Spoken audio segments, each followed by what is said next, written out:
Welcome, guys, to the Couple Nurses podcast with your hosts, Peter Findero and myself, Matt Slarchik.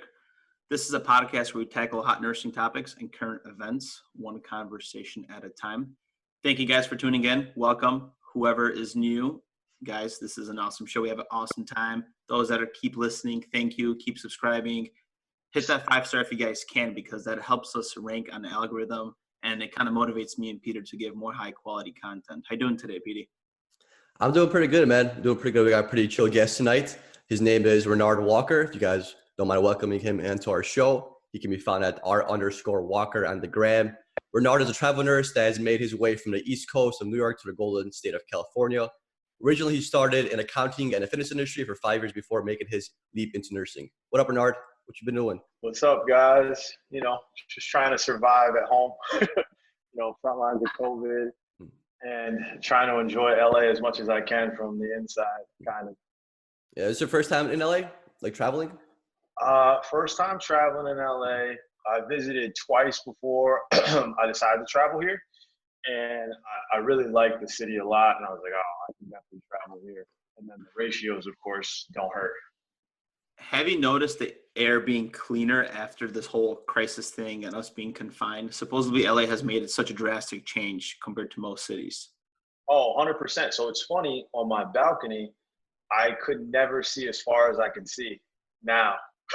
There was just like this layer of fog, smog, whatever you want to call it. And now you can see like far into LA, which is pretty dope. Well, that's cool because sometimes I drive by my buddy's house and we live like in a little south of Chicago, and you can even see like the Sears Tower from that big of a different distance as well, which usually doesn't happen normally. So like stuff's getting clean here too. It's pretty amazing to see. Yeah, definitely cool. Definitely cool.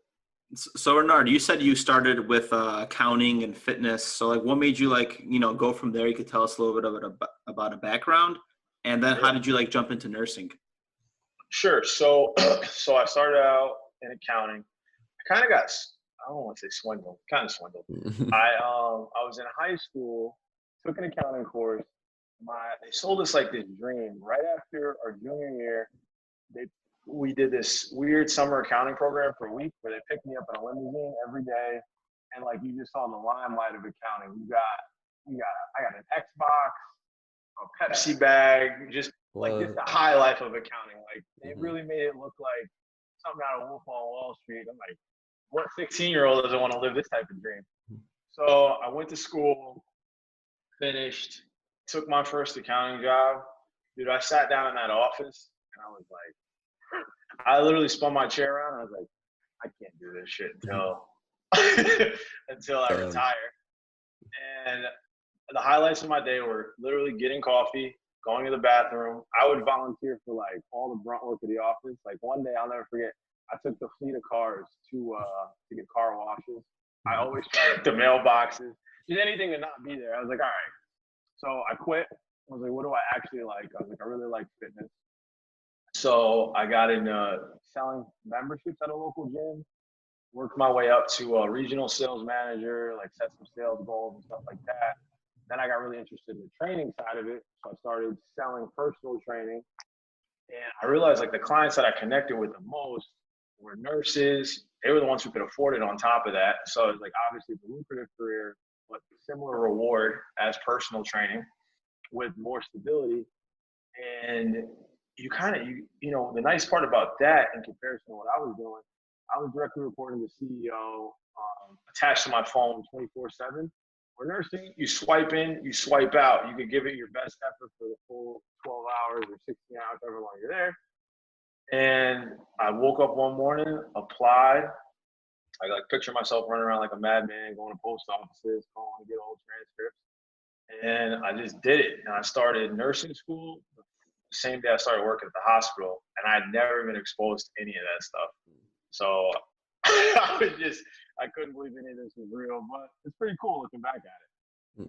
That's a crazy job, dude. That's like a giant move, man, going from like in a cubicle, a desk job to be like hands-on, like in people's asses at some point, it's a huge jump, man. Yeah, I'll never forget. It was my first shift working med surg as a tech. This guy, it was one of my first nights there. Might have been my first shift. So this guy called, asked to use the bathroom. I just learned how to put somebody in a bedpan in nursing school. So I'm all hyped. I was like, oh yeah, I'll do it. You know, new nursing student, excited to do anything. So I go in the room and I pull back the sheet and it's the first time I've ever seen scrotal edema. And I'm like, I remember running out of the room and I'm like, yo, what's going on in here? This is an emergency. Like, do people know this is going on? And they're all cracking up, laughing at the nursing station, and like explaining something to me. So clearly I learned from day one, like not knowing a thing from accounting and fitness to, you know, nursing 101. And those that don't know, scrotal edema is just basically, how do I say it? Your balls swell up. So like they're the size of oranges. So sometimes you have to like roll up a piece of towel, put a towel underneath the edema, you know, to help the edema kind of drain. But yeah, man. It was the size of a Bosu ball. I've never seen anything like it. Still to this day. I always tell people that story. You could tell how good a nurse is depending on if they put that little towel under the guy's scrotal edema. You know what? It's a good nurse if they're rolling up a towel and putting it in your balls. Weird nurse point, but true. Dude, that's some shit. You know, they actually, in our hospital, previous one, they actually had memory foam, man. And you could put memory foam underneath the ball sack to kind of help, you know, it mold to that size. That's some shit. It's painful. It was wild. I thought something was wrong. I was ready to rush the guy to surgery. Yeah, and that's like the beginning. Like, imagine how much like crazy stuff you've seen as a nurse. Like, if you try to explain the stuff you've seen as a nurse, like an average individual, they're not gonna know anything with what you're talking about. I literally went from a calculator, controlled cubicle, sipping my coffee, playing with numbers, to, you know, taking care of people completely in the most vulnerable positions. You know, people never address really nudity in nursing. You know what I mean? It's just complete shock when you've never done it. What's like one thing that you learned from like accounting and fitness or sales, let's just say, that you incorporated into nursing? I wonder if that's actually a really good point. And I bring that up when I talk to a lot of people. You guys could probably vouch for it. In nursing, you never really have any like communication classes or almost like selling people on ideas that they're not necessarily thrilled about. So, example, they don't want to take the bed bath at 4 o'clock in the morning, or, you know, they're not necessarily sold on being repositioned every 2 hours. Where I think from having a sales background, having a fitness background, I've learned verbiage where people are like, "Yo, you make that sound smooth and easy," and then people are like eating out of the palm of your hand sometimes with things. And that's kind of like my weird enjoyment from still getting some of that business piece to, you know, and it kind of eases you too. Like, I feel like as a new nurse, it's hard to do all that stuff and communicate. And I definitely think that was the most beneficial thing. They don't teach you how to talk to a doctor. They don't teach you how to take phone calls. You don't go over that stuff. I mean, I don't know if you guys did in school. No, we did. I've had like a leadership class, like I think it's for like 2 semesters, but like it's all kind of like bullshit, you know, like you do it just to get it over with. Like, it's not taken as seriously as like, you know, like your med surg class or your health assessment class. And it does do a lot because there's different ways to ask for the same thing. And I feel like depending on which way you approach it, your patients are going to be compliant or not compliant. You know, especially coming into the room at like 3 or 4 in the morning, like, hey, I gotta wash up now. Like, that sucks. Like, I don't want to be woken up at 3 or 4 in the morning just to get washed up with some dry ass fucking wipes that I made from Clorox. It's not even like a shower.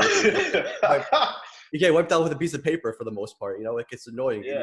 You gotta properly like communicate that to the patient so he understands but also agrees with you. You know. And I feel like on average as a nurse, it takes you time to kind of establish that part of your skill set. Where like I didn't necessarily know all the time what I might have been doing from a medical standpoint, but I at least portrayed the image of making them comfortable or at ease while I learned the backside at the same time, or sought out advice or asked questions. And I feel like they felt confident in their care plan, right, based on the communication piece that I transferred from accounting, fitness, business, you know? Yeah, and you build on that as you grow. I like for sure. I like how you mentioned communication, because me personally, you know, everybody's on a journey of growth, just like you mentioned. I feel like I've been struggling with being maybe a little bit passive aggressive when I first started nursing. So, for sure. I think that's every new grad typically. Yes, but I've had it probably a little bit more because it was ingrained a little bit from like my father or something, let's just say, right? So I had to kind of do that mental unfucking. And I wanted it so much, and I didn't ask properly, and I didn't get it. And it would stress me more as a nurse because I didn't know how to communicate my wants and my needs. It was always the wants and needs of a patient, but not my own. And I think, just like you mentioned, sales is so good for that, and just being self-aware on how to develop proper communication as a nurse, because it'll save you so much in the long run, like your stress, your well-being, and everything else. Oh, definitely. And then, from the fitness piece, transferable is just the health and wellness completely. Sometimes you have to have those real life conversations. Sometimes the conversations at the gym got pretty serious when people are on a ton of medications, and I'm trying to get you off those medications by doing it through proper diet, training, things like that. And then discharge planning in the hospital is always, you should exercise, you should eat well, and how much do we really have time to do that stuff, or how much education do you really have? Once again, when you take one nutrition class in nursing school for the most part, and then it's up to you what you learn in your own free time. And fitness and nutrition is a passion of mine that I could transfer from work experience and like just from my own learning and stuff, which is cool too. Yeah, it's important, like the whole like prevention kind of stuff and like the patient education, because it's different like to talk about something and explain something if you've never done it before. But if you're a person 100%. That eats if you're a person that eats healthy and you tell somebody to eat healthy, like it's a different authority. It's just like having someone that's like having that overweight fitness trainer that's training somebody. Like, dude, like you can't figure out how to get your ass in shape. Like, how are you gonna figure out how to get Exactly. I feel like you do have to look the part, know the part, for sure. So what about like night shift? I feel like you're one of those nurses that are pointing out like bad nursing habits when it comes to eating food. Because night shift. Do you work night shift? Yeah, I'm nights. Okay, so they'd be snacking. I've only done nights, yeah. Same here. Same here. They'd be snacking all the damn time, and I try to bring it up like, hey, I'm intermittent fasting. Oh, you sure, man? I made homemade cookies. No. Dude, people make fun of you the whole shift. Mm-hmm. I've been like, so that brings me into like, I've done 2 fitness men's physique competitions, for people who don't know, where you stand up there, not in the Speedo, but in board shorts. Take your shirt off. Do your poses, and, yeah, I dieted for, 16 to 20 weeks for each show. And I did, and I had to bring my own food. And just like Matt touched on, snacks, and especially now during COVID, it's terrible. I mean, they're just trying to pay us for our work and food. Yeah, basically. And yeah, man, people say, well, what are you eating? So first it starts off as them making fun of you. And then I ended up getting a lot of clients out of it, actually. So there's a lot of nurses that I've worked with in the past to kind of curb those night shift habits, little night shift hacks. Matt mentioned intermittent fasting, and just kind of figuring out what works for you. There's not really a universal, because everybody's got their, my thing is like cookies and pizza. Everybody's got their, yeah, man. If somebody says we're ordering pizza, dude, sometimes I'm just like, yeah, I'll break my fast. I'll get some pizza, dude. Yeah. Like, same thing. There's certain things that are hard to say no to, no matter who you are and how self-disciplined you are. But I've helped people kind of implement different things that have worked for me and hopefully work for them. Since you've done like so much of fitness, I'm actually curious on what regimen worked for you. And I think we have a lot of female listeners. Like, what's like your recommendation when it comes to just getting your ass in shape type of thing? Like, what are your go-to methods as a trainer to get people in shape? First step, I do it every single person, no matter what level of fitness, shape, fat, skinny, you think you're, whatever, is you journal what you eat for a week. It could be in a notepad, it could be in your phone, it could be text, email, whatever. Because I think the average person, when they look at the amount of garbage, myself included, that they eat from a Monday to Sunday, it's crazy and super eye-opening. I think that's step one, and then we kind of go from there. But most people, when they see it on paper, they're like, oh, Mm-hmm. Yes, for sure. Because I used to do I set a nutrition app on my phone, and I don't really count my macros anymore. But I used to count my macros. I'm just like, damn, dude, I'm hitting so much more carbs than I initially thought, and so much less protein than I thought. It's different when you look at it on paper, because then you actually see what you consume and you can kind of adjust it for the most part. But just taking a look at what you actually eat when you're not paying attention, it's insane. You snack all the time almost. Yeah, and then I think people think you got to use an app, you got to do this, you got to make it. So I'm like, yo, whatever way you think is easiest, you could write it on a napkin, take a picture of the napkin, and send it to me, and then we'll compile your week. And then for the most part, everybody's usually blown away at like, or they think they're eating enough protein, or they think they're not, And then a lot of people misconstrue. I don't want to be biased and say men or women, but that you still have to eat. Sometimes you're eating too little, and then you store things. And that's a concept that a lot of people don't get initially as well. Like, I'm just eating salads, but then you're dousing it in dressing and starving yourself, and that type of thing too. Right. Yeah. Like there's overeating, but there's also something called undereating, which is the exact opposite, but does almost the same thing. Exactly. It lowers your metabolism. I'm actually kind of lazy when it comes to journaling and doing all that kind of things. I prefer just hopping on a scale every 2 days and just kind of gauging myself. Like, hey, Matt, you need to cut the shit tomorrow, man. You got to eat a little bit less because you kind of picked up a pound and a half, So that's how I kind of try to kind of keep myself disciplined. And I don't know if you guys can vouch for this, but as a nurse, when you get in those up and down habits, is how do your scrubs fit? True that. I mean, it's good right now. I know I've had that conversation with a couple people before, and they're like, "Damn, I used to be able to fit these when I graduated. Now I can't." Or on this travel contract, I could fit these. Now I can't. Yeah, what happens after the quarantine 15? I know. I think the fitness game is gonna open right up. I should start. It's gonna blow up. I'm about to open up a Planet Fitness or something, dude. What about like the takeaway? Maybe people are going to be more involved in like self-fitness, and they're not going to want to go to the gyms because they realized how of a habit it was, and it could be taken away so quick. I don't know. That's just my thought. But you mentioned that you're vegan, right? So you did bodybuilding, and now you said you wanted to do a bodybuilding competition being vegan. And how has that change been for you? Was it difficult? Because me and Peter have tried it ourselves, and I feel like I got chubbier because I was just maxing out on carbs and just not picking the right, food choices. But also gotta take into consideration that we tried being vegan like a few years ago, so we didn't have as much vegan options as people do now. Where did you guys try it at? Where were you guys living? Colorado. Okay. Colorado. Mm-hmm.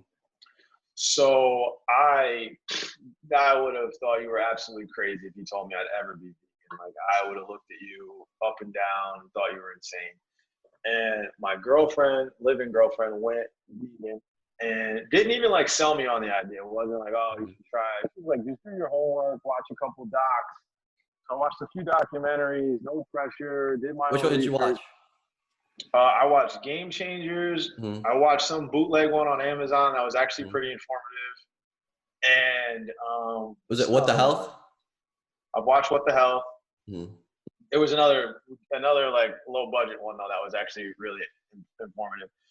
But so I was like, all right, in my head I was like, if I could find a burger and fries vegan in LA that tastes sufficient, along with pizza and a chocolate chip cookie, I was like, I'll give this a try with you. Mm-hmm. So ironically, we were walking down Melrose, and there was a vegan burger spot. So I took the first bite of the burger, super skeptical. And I was like, yo, you really can't taste the difference.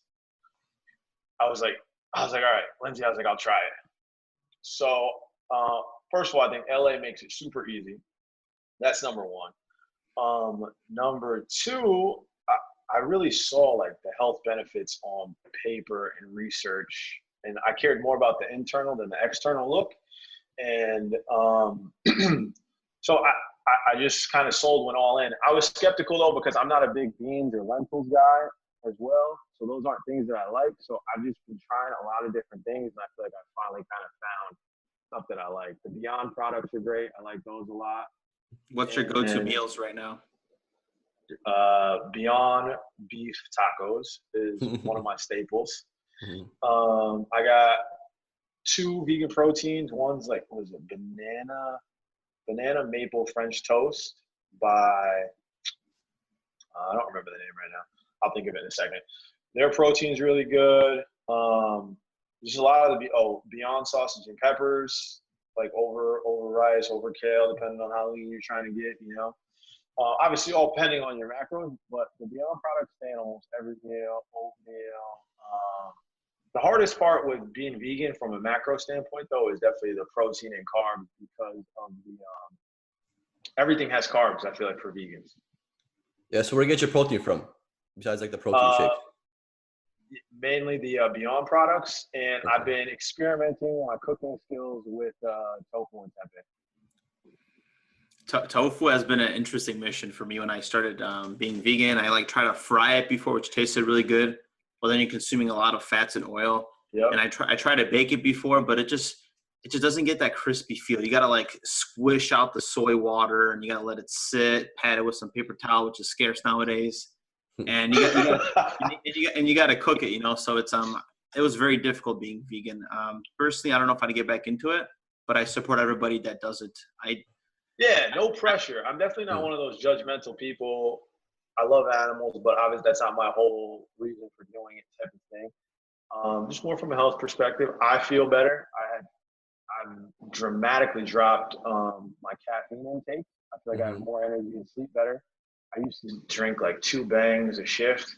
Now I just drink 1 small coffee before I go in, and that suffices for the whole night, and I'm alert, you know? Yeah. So it's like the biggest thing. Yeah. So what do you think of like elimination diets? Because a lot of people, you know, they like eat poorly for the most part, and then they hop on like a diet trend, like the keto diet or like the paleo or even like the vegan diet. And obviously they lose weight, they feel better because they're eliminating a lot of the shit that like the prior stuff that they were eating. That's a good point. You know, that's a really good point. Yeah, a lot of these issues could be stemmed from like a few food groups. Like maybe it's not that you got to go keto. Maybe you just got to eliminate like, you know, maybe you're eating too much grain, maybe you're eating too much breads, and once you eliminate those, you feel great. That's why I feel like a lot of these elimination diet work for people because it's like a simple fix, but you're not truly fixing anything. It's like a Band-Aid. No, I definitely agree with that concept. And it's funny, I had this conversation with a friend who's full-fledged vegan, and he told me, he's like, bro, he's like, it's not like you're changing your gender. He's like, if you want egg whites, he's like, have some eggs. He's like, if you want some, he's like, have it. He's like, and then get back on track. You know, it's not the end. You know, no one's there saying, he's like, the vegan police aren't there telling you can't have X, Y, and Z. So I think saying, you know, tying back into what you said, you know you can't live without X, Y, and Z, and you have an urge for it, have it. Just, you know, within reason. And surprisingly enough, for me, I was the worst Chick-fil-A addict ever. And I'm still mind blown that I don't have cravings for things. Like, I really don't. Have you had the Popeyes one? Unique for me or not? Oh, I love the Popeyes hot spicy chicken too. Which one do you think is better? Which one's better? All right. This is kind of a politically correct answer, but the sauce on the Popeyes chicken sandwich is hands down better. But I'm also a sucker for the Chick-fil-A. The chicken at Chick-fil-A is better. If I could do the chicken from Chick-fil-A with the spicy sauce, I would take a break from the vegan. Really? Because I like the Popeyes chicken, man. They give you like a nice thick breast compared to like they do give you a lot. Dude. And I got one right down the street, dude. Man, sometimes it's a hiss the spot. It's bad. I think I prefer Popeyes over Chick-fil-A though. No disrespect. I love Chick-fil-A too. Right before I switched to vegan, it was pretty frequent Popeyes runs, I gotta say. Since we're on the topic of food, and I'm kind of gonna divert. I was watching a commercial in my patient's room yesterday, and it was like a pill to stop inflammation in the gut. And it's like, shit, how ironic is another commercial? They're not telling you how to eat properly. It's just slapping up a problem that's already there, meaning you're eating shitty, you're having inflammation in your gut. Take a pill and we'll decrease the inflammation. But you could continue eating, you could continue doing the same eating habits. And that's such a problem in freaking healthcare that we see with everything from diabetes to you name it, man. Oh, definitely. And, coming from the business world, I feel like I'm not necessarily as naive as some might be about, at the end of the day, healthcare is still a business. And obviously I don't want to go off on make this super political, but it is a business, you got to wonder.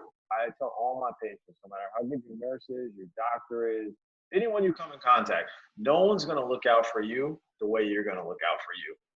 And you have to do your own research and homework before you take anything. And I hate it. I'm sure you guys could vouch for this as well. I hate it when I give my patients the medication. They don't ask me any questions. They just take the couple of meds without me explaining the meds before they take them. you should know, you should ask. All drugs have a side effect. So if you could eat differently to prevent taking in something that has a side effect, as we all know, why wouldn't you at least, do your research on it? Yeah, that's why it's a good thing. Like for me, I came into the habit of I explain like the medications to every patient I give. Because before I used to explain to some, not explain to the other, but now I just, with by habit, I just explain to everybody. Because I've met patients that don't know what they're taking and they're kind of too shy to ask because they don't want to seem like dumb. They don't want to seem like they don't know the That's a answer. good Like point too. they've been taking the medication for 4 years. Like they think they should know by now what it does, but they really don't know and they don't want to ask because they don't want to like make you feel sorry for them or they just feel bad for asking. I just say No, that's a really good point too. yeah. And I repeat it. Like even though at the same patient these 3 nights, like he or she got the same lecture every morning, every night about the same meds. Just drill in their head. And that repetition is probably needed to retain it regardless. I mean, when you were in school, I didn't remember it the first time you told me. So that's another thing that I wouldn't mind stealing as well. Yeah. So Renard, did you so where did you start nursing at? Because you didn't jump into travel nursing right away, right? No. So I started out on a cardiac neuro telemetry unit, aka a dumping ground. But it was, so I did that full time, and then I knew travel nursing was what I wanted to do in my head. So I also picked up a per diem in the psychiatric emergency room. So I worked anywhere from 40 to 60 hours a week.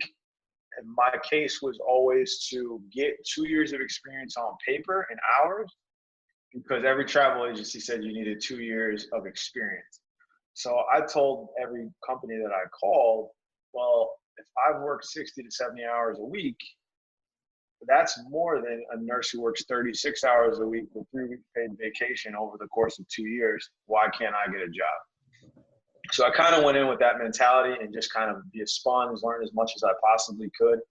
And I mean, I learned a ton on that floor. I feel like cardiac and neuro is kind of, involved almost every dynamic of patient. In addition to the psychiatric emergency room where, a majority of patients, although it might not be dramatic, have some type of psychosocial component, as part of their care plan. That's cool. See, that's messed up, man. Even like seeing homeless people in Venice right now, psychiatric problems are like such a big thing, man. They're walking around screaming to themselves, talking to themselves. And, we as a society always I feel like they always get the last card, man, last draw. Like we always kind of close them up. And we just give them the kind of boot in society, man. It kind of sucks. And they need help. I feel like it all stems from mental health. And, we talk about mental health and we should make it like a golden staple in our society, man. And maybe we will after this whole outbreak. I definitely agree with that. And I think working in a psych ER has opened my eyes to things from a textbook to real life, and kind of just made you realize like we're almost all one chess move away from being affected in some type of way that we could be like them. It's not far off that your average person could be in their shoes, and you don't empathize, understand, or think psych's important until you're either exposed to it or it touches you or your family or friends or something like that. Yeah, dude, you have a good mindset, man. Because like when you brought up about how like you want to become like a travel nurse and you needed 2 years of experience, well, your first thing was like, how do I get that 2 years of experience in less than 2 years? So you decided to pick up overtime and like work your ass off just to kind of finish it off quick, dude. Like that tells a lot about a person. Like it seems like you're straight business, I appreciate that. I think that's that's the underlying business stuff that I don't even realize till somebody points it out. But I'm just like, I'm not waiting 2 years. I was like, I don't care what any of these recruiters say. I was like, somebody's getting me a job in a year, or It's the go-getter mentality, man. So that's why like hustle beats talent. It doesn't matter how good you are in something. If you have the mindset to actually want to do it and have the work ethic, like you're gonna outpace anybody. You know what I mean? When competition, 100%. Whatever and it then is. I think the big thing in nursing too is the best nurses are always learning. 1 year, 10 years, 30 years experience, like you don't know everything. You might have been exposed to more, but you just don't know everything. And it always changes and evolves as far as like the best practices and that type of thing. So that was always my argument in my head that I would have to kind of establish and give myself the confidence that I feel like I become a travel nurse. So, from there, I think I probably talked to like 20, 30 recruiters. I finally got somebody who saw it my way. I did a local assignment in New York, in Binghamton, New York, actually, out in the middle of nowhere. But it was really good experience. I always got the toughest assignments. I always got the admission. I always drew the short straw. And I feel like it really kind of set me up to succeed in California, where it's more regulated. You have ratios. You're kind of more set up for success, even as a traveler or, float pool. And that's one cool thing about travel nursing, man. It builds such resilience, like at a whole nother level, resilience of taking care of people's lives. And you develop it where you're kind of going on shift and you feel less anxious. You feel calm and cool, collected, man. And I didn't get to that mindset till like second contract in, third contract in. And here I'm nonchalant about things. Of course, shit hits the fan. I think it was one time it was like 6 a.m. and I'm eating ice cream from the fridge. And nurse comes in. She's like, hey, your patient's in VTAC. And I just remember myself putting the damn ice cream in because I can't take another bite. Just shove the spoon. I'm like, all right, let's go take care of business really quick. So you just, you get more resilient. And I still provide, quality care. I'm not neglecting my patients or anything. But yeah, so it's interesting. No, I agree. If you can control the nerves, we all have the knowledge. But I think one of the big parts of nursing that's never really spoken about is nerve control. I think that energy is transferable to your patients. I think if you're nervous and anxious, that patient's going to stay on the call light. I think if you're nervous and anxious, things might go south quicker because they'll panic when they can't breathe, as opposed to, hey, I got you. I'm going to push this button. A lot of people are going to come in the room. We're going to handle this. It might seem scary, but we're going to get through this. Okay? And then it also comes down to communication, just like you mentioned. Like, you can't go up to a patient and be like, hey, chill out, relax. breathe. Like, please tell me, maybe with your girlfriend, if she's pissed and you tell her to chill out, do you think she's gonna chill out? The exact opposite. Yeah, man, and that's the issue that we don't understand. Like, we have to learn how to communicate and then also ground yourself. You could have a poker face, right? Put on those glasses. You got this handled, but deep inside, you could be kind of shitting bricks. Just present that presence, man. And I've had family members that went home for the first time after 2-3 nights because they trusted me. It's just a persona vibe that you give them to give that trust that, you're taking care of that family member. And I do it a lot, man. Like yesterday I had a patient that was anxious on a vent and she's like, what's going on? Like, what's that noise? I'm like, hey, sweetie, look at me. Everything else that's going on, I have it under control. You worry about yourself. And that's just always some people just need to hear that. Mm-hmm. Yes. A nurse needs to communicate that. It's so simple, but you have so much stuff going on in your head that you can't really relate to the person in the bed. Where something as simple as what you did last night, obviously looking at it, you're like, oh, well, but a lot of times when you're caught up, you don't say stuff like that. And obviously you did, and that helped make the difference in the 12 hours. 12 hours is a long time. And you mentioned minimalism, right? That's something you are currently passionate about and things. So can you explain to people what minimalism is and how to Sure. So I'm a big documentary guy. I'm not necessarily the biggest reader, but I love learning in a video standpoint. Documentaries are my go-to. So I watched a documentary on minimalism, and I think it was called The Minimalists, and they have a book too. But what I thought my biggest takeaway was the two gentlemen, they're extremists with it, but the first thing they tell you is, this is how extreme we've taken it. You don't have to take it that extreme, but if you could take a piece from what we're telling you, a piece from which we're sharing with you and apply it to your own life, then great. So they're like, if you have this addiction to X, Y, and Z, my thing is sneakers. They're like, don't part with all your sneakers if you know you're a sneaker guy, So with being a traveler, as you guys can relate to, it's best to have as little as possible from a practicality standpoint, moving from point A to point B every 4 to 13 weeks.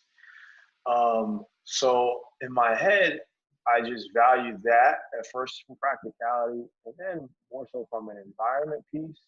I've recently just been thrifting and vintage only because of some research that I saw about the benefits of the environment. And it's also fun for me. with fashion. And then, you know, from a lifestyle standpoint, it just makes things easier. I feel like my values are more focused on my quality of life versus my quantity of life. And I'm just enjoying the little things, man. Laughing, joking with your significant other, your friends, your family. And if there's not a time to at least entertain it, I think it's now when you realize you don't have all the things that you have and are really happy in the house, you know? And that's kind of like my piece on that, and just something to entertain. Dude, you honestly open up like a can of worms right now in my mind. Like I just have like, so like, even like, let's just say, taking it back to like a Mac Miller song, like he talks about how like, hey, more money, more problems. Now he has a bigger home. You got to upgrade that. Now you got to fly in a private jet. And it's the lifestyle that catches you that like the music industry is dealing with, because they can't grip themselves, man. They're not grounded. And that lifestyle of not being minimalism just takes over, man. It engulfs you. And then they do prescription pills. And, you know, we see that mental health piece with them, not to cut you off, you know? Yeah. Musicians, athletes, etc. Yeah, and this whole quarantine going on too, it's like, it's not necessarily a completely bad thing. Like now people can kind of become more self-aware and kind of figure out how to get more self-satisfaction, because a lot of people hold their true passions because, you know, they got to go to work. They're 9-to-5 job Monday through Friday, and sometimes on Saturdays where they don't have time for themselves or time to even think about other things besides their job. And I believe this quarantine is going to open up a lot of new paths for other individuals. Definitely. I'm just a little bit worried because people, unfortunately, old habits die hard, as if you guys heard. So there's people that will go back to their normal life and they want to accept the norm. That norm was okay for them, you know? And like, let's just say whoever's listening, you have to not accept that norm. You have to not be okay with that previous lifestyle, and you have to change. You have to endure the pain, because pain is a teacher. And like, I'm reading David Goggins' book right now, so that's why I'm like talking about work ethic and like pain. You have to just same book. I love that book, Callous in the Mind. That's definitely a gem. Yeah, like you think your maximum output is this right now, but you're only operating at 40%. You got to learn how to push those limits, because you have, as he called it, the governor. We have the governor of the mind, and he basically says, this is enough. This is all you can do. But the governor could get pushed more. You just have to tell him, get him out of the way, push past your goal, push past your breaking point, and you'll discover that, hey, my potential is a lot more than it really is. I couldn't agree more with all that stuff. I love David Goggins. I love his message. I love what he portrays, and his whole story is super impressive. But it's impressive from not even a bragging standpoint, just like the self-discipline that he's developed. And that is transferable in so many ways, you know. And that's one of the reasons I did the whole fitness show stuff, is for the self-discipline piece. You know, people see it for the vein on stage, spray tan, the hype, the hoopla. But from a self-discipline piece, after doing, no one's up with you late night seeing if you sneak that bowl of ice cream or you're going to eat your broccoli before you go to bed instead. But that skill set has transferred where, dude, it doesn't matter what you put in front of me. I think I could do it. You know, there's like no doubt when you push through those types of things, self-discipline. Right. It makes a giant difference, because a lot of times people go into like the gym blind, or any kind of career blind. And like with the gym, if you don't go work out with something in mind, like, hey, I want to get my legs bigger. Hey, I want to, you know, cut 2% of my body fat, or I want to lose weight, or I just want to work on my chest, things like that. If you don't go in with a goal, you kind of don't have any way to evaluate the work you're putting in, right? Because you're not really sure what you're working out. Yeah, you just happen to like a random routine where you're just doing it as just like a machine, where you're doing it but without really any kind of direction, and it just gets boring. 100%. I think that's what also people do when they start off. Like at first, you don't have that mind-body connection that people are like, what is that? And then they get into it and they have realized it. And a lot of people that are first starting with like self-awareness and confidence, I think working out is a great starting point, because you start getting yourself out of your head and you start kind of getting into your body, and that starts generating that confidence. And then from there, you can start working on like mental aspects and things like that, I feel like. That's a good point too. It's all transferable if you make it transferable. You know, it takes time, it takes practice, like anything else. I think, you know, you can't expect the instant gratification. I think that's definitely the biggest challenge for the majority, I would think. And Renard, Instant gratification. do you devote like a time for yourself or like a day for yourself? Like, how do you relax? 'Cause obviously, you work out. You go to work. If it's I always, that's a good point too. I always take 15, 20, 30 minutes before my shift to kind of just relax, like kind of put my mind in a positive spot. I might listen to a motivational video, that type of thing. Another habit I have, if I wake up, my girlfriend sleeps till the bitter last minute before we go to work. I don't know how she does it, but I usually wake up earlier. I'll watch like the documentary. I'll just relax, zone out, and that's kind of how I keep my mind at ease and at peace. And that's daily. What do you do outside? So right now, or what you want to do after this quarantine? What are things you're working on right now that like is the light switch that turns off when you come home and away from work, away from like everything? Like what do you do for fun in a way? Yeah, so aside from exercising and my biggest thing is planning trips. So this is all like a big, like, all right, well, we don't know when the world's gonna reopen, so what can I do? So I think I've always wanted to put myself in a good spot as far as opportunities to go beyond this. I didn't get my bachelor's in nursing, so that's something I recently signed up for. So school, furthering the education. But fun, I keep up with my social media. That's fun for me. That's a fun outlet. I love being able to share, whatever knowledge and experience I have that can benefit those who can learn from my mistakes and my journey. So, and I also mentor 5 nurses, an LPN, a new grad RN, an experienced RN, and an LPN student, and I think another nursing student. So that's another thing that I really genuinely enjoy. So is it like, do you consider like a fun business for yourself, like a side hustle where you're just kind of like, sitting down, let's just say an hour a week with each individual person and you just kind of like help them up? Yeah, I do it completely for free. I genuinely just enjoy it. And if all I'm doing is telling you my story and you could benefit from it in one way, shape, or form, as simple as if I could do it all over again, I probably would have went directly into a specialty. Or initially after school, I started right up into my BSN. That was a lot as a new grad and ended up withdrawing from it. So just those little things, it seems so simple to me or to us or to any experienced nurse or whatever your career path might be. But for a student or a new nurse or an LPN or a CNA, dude, that is like that could save them a lot of time, energy, everything. Yeah, that's mad respect that you're actually helping them up, man.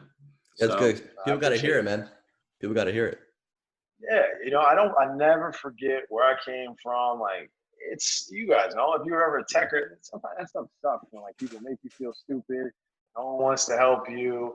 Even if you're like EVS and stuff like that, it's just, you can't forget where you came from. Mm-hmm. And I think the most humbling experience for me was going from, a regional manager where you're in charge of 300 people and they have to report to you.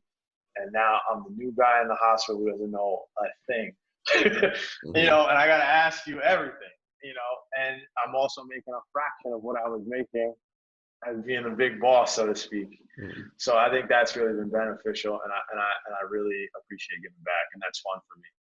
Hopefully our generation of nurses, we don't have this mindset of eating our young, man, because there's so many topics we could talk about, right? But one of those things is, why do you eat your young if you've been on that same boat and we're all learning, we're all in this together, but yet they have that freaking queen bee syndrome. It happens in females, and some nurses get bullied like that, man. Dude, mind blowing to me. I never understand it, but I think we could come out of this with a better perspective, or at least we hope they don't forget, as we're seeing a lot of nurses who are quote unquote experienced getting put in some real uncomfortable situations.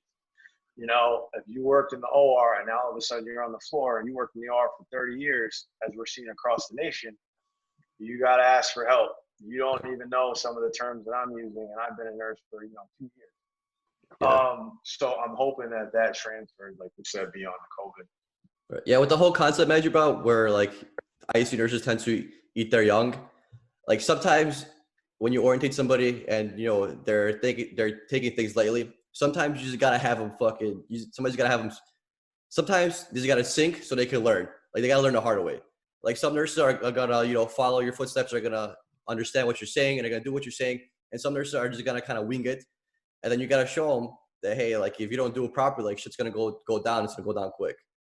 Yeah. So not And everybody, I feel like, Hmm. I was gonna say, I feel like a lot of people too have that like moment where it like kind of all clicked. At least like for me, like I remember I learned kind of the hard way. But one of mine, from like a charting standpoint, I was like, oh, I'll chart all these when I'm done. Rapid response, tied up for X amount of hours, and my preceptor didn't say anything. He's like, oh, where are your assessments? And I was just like, Damn. He's like, see, I told you got to timestamp everything. He's like, you're always assessing. He's like, timestamp when you go in the room. And that's something that stuck for me, relating back to the point you made about kind of letting them sink. But he was letting me sink in a nice way, not like a supervised way. Yeah, exactly. He jumped in when need be, but Yeah, some of these you got to learn, dude. Like I've had a few RTs that just like weren't understanding, we kept winging it. I'm like, all right, do your thing, and I did it on purpose just so I could see. I was kind of testing them, see how much they know, and see what they would do in like these certain situations. And like they sank, but they sank to the point where I could catch them, and I could like re-educate them and make sure they do it right the next time. But you guys scare them a little bit.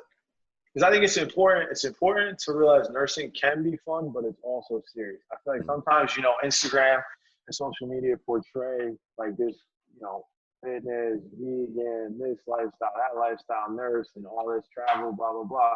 But the reality of it is it's still people's lives in your hands, and that's serious. Yeah, dude, one mistake, and then like it's like gives you a different look at life. Like it's sure. like I could be here one day because unfortunately, like in the United States, mortality rates are, they're very high once you enter the hospital. And if you get septic, it's like a 30% chance of you not walking out of there, or even ARDS. So it's like it's a very traumatic place to work at. Oh, definitely. Mm-hmm. All right, boys. Any last thoughts, man? We're gonna wrap this up. It's been a pleasure talking to you all, man. No, I've genuinely enjoyed this, man. I honestly would love to do it again. I'd love to chat with you guys off the air. I feel like we connected on, multiple levels.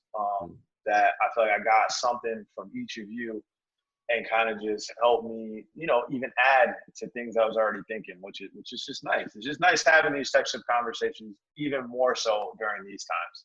Right. And where can people find you at, Renard?